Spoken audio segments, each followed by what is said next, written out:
l'économie du déclin, la crise du logement aujourd'hui, la crise du logement permanente, un problème créé par les gouvernements, point d'interrogation. Le Canada vit supposément une crise du logement. Ça fait longtemps qu'on entend parler de la crise du logement. Les gouvernements disent qu'il faut construire plus, on doit densifier, on doit accélérer les projets, on doit faciliter l'accès au logement, accueillir toujours plus de population pour continuer la croissance économique. On fait ces belles allocutions derrière de beaux lutrins avec beaucoup de micros pour nous écouter parler.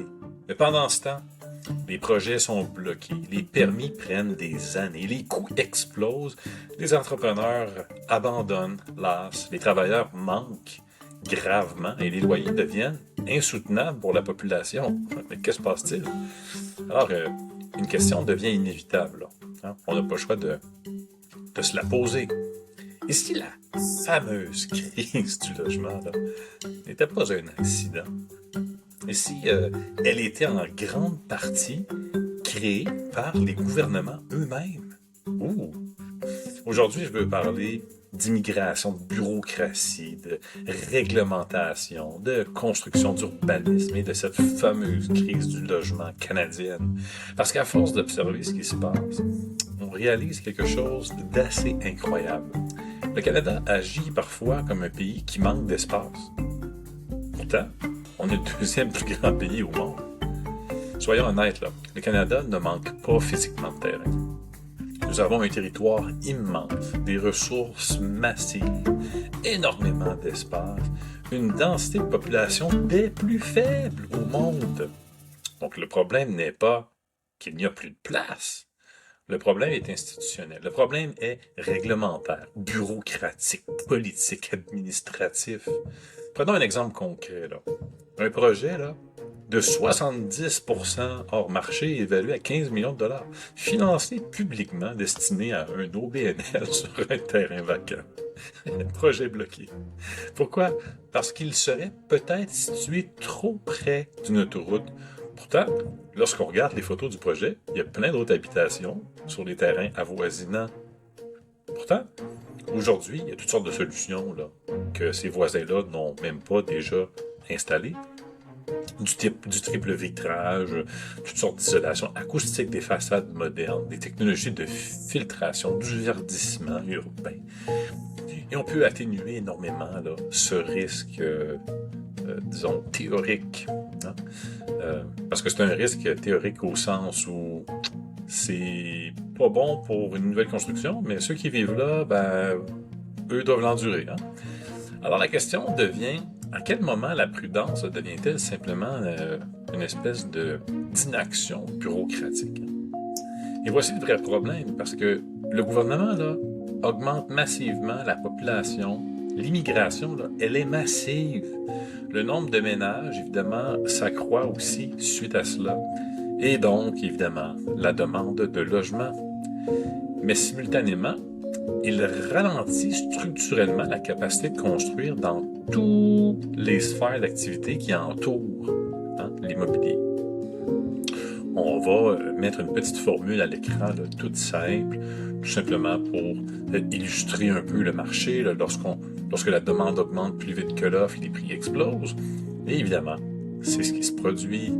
Et attention, le point ici n'est pas l'immigration, c'est mauvais. Hein? On n'est pas en train de faire cet argument-là ici, aujourd'hui. Le point est beaucoup plus simple puisqu'il est économique. Hein? C'est un point très simple, économique. Une croissance démographique massive, sans croissance équivalente de la capacité de construction, crée mathématiquement une crise du logement. Et cette capacité de construction n'est pas infinie. Elle dépend des travailleurs, des entrepreneurs, des matériaux, du financement, des permis, des infrastructures, des municipalités qui permettent de construire et du temps réel nécessaire aussi pour faire ces constructions-là. Et ici, il faut parler d'un autre problème majeur. Pendant des décennies, On a poussé tout le monde vers l'université. Hein? On a dévalorisé les métiers. On a craché sur les gens qui travaillaient de leurs mains. Hein? Comme étant un peu des abrutis, des moins que rien. Des gens qui n'ont pas réussi. Hein? Complexité aussi au niveau de la construction qui s'est accrue. On a bureaucratisé là, des permis qui n'en finissent plus au Québec. Augmenter constamment les normes, sans arrêt. Hein? Et résultat, aujourd'hui, on a une pénurie de main-d'œuvre. Hein? Il y a plus de charpentiers, électriciens, plombiers, opérateurs, surtout d'entrepreneurs généraux. Et malgré cela, on ajoute encore de nouveaux codes, de nouvelles obligations, des nouvelles formations continues, des nouvelles couches administratives, et ça continue sans arrêt. Et c'est ici que l'élastique commence à casser, parce que le secteur de la construction, là, il est déjà sous pression au Québec.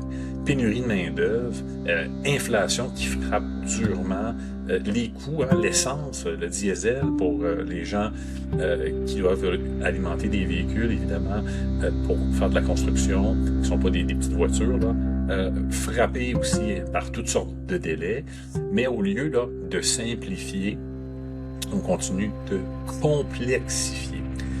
Et tranquillement, construire devient plus lent, plus risqué, plus coûteux et plus bureaucratique.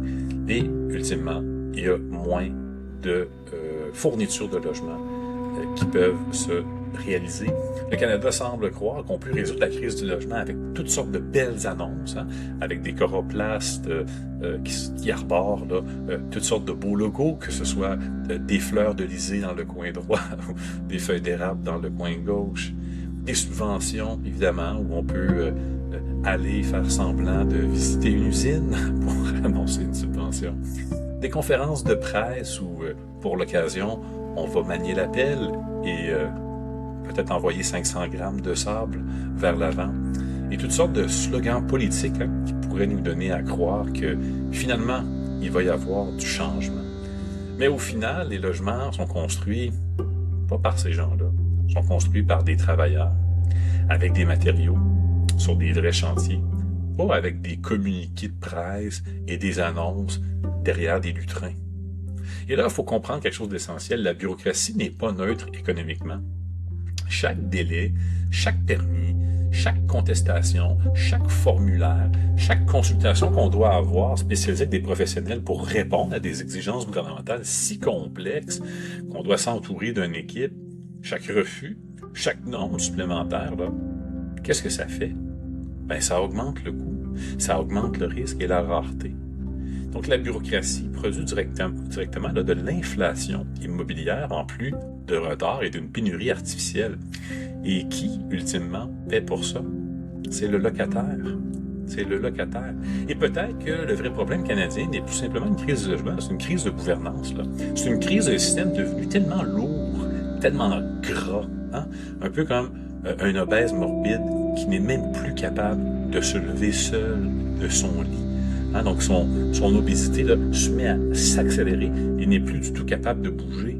Hein? Donc ça devient tellement là, complexe, lourd, réglementé, bureaucratique, fragmenté. Ça devient kafkaesque, ça devient comme dans les 12 travaux d'Astérix ou dans le fameux film là, L'Auberge espagnole où cet étudiant tente d'avoir le bon papier pour pouvoir faire le petit voyage Erasmus d'une année en Espagne pour étudier.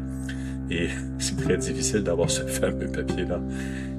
C'est devenu tellement lourd qu'il devient incapable d'accomplir efficacement les tâches les plus simples de cet État. Le Canada ne manque pas de terrain, ne manque pas de ressources, il ne manque pas d'argent, il ne manque pas de technologie. Il manque peut-être surtout d'une capacité institutionnelle à laisser construire rapidement et intelligemment des unités par le marché, alors que on choisit comme politique publique de croissance économique l'immigration massive. Parce qu'une société devient fragile lorsque construire devient plus difficile que de faire des annonces. Réglementer devient plus facile qu'agir et que les systèmes censés résoudre les problèmes finissent par, en fait, les produire eux-mêmes.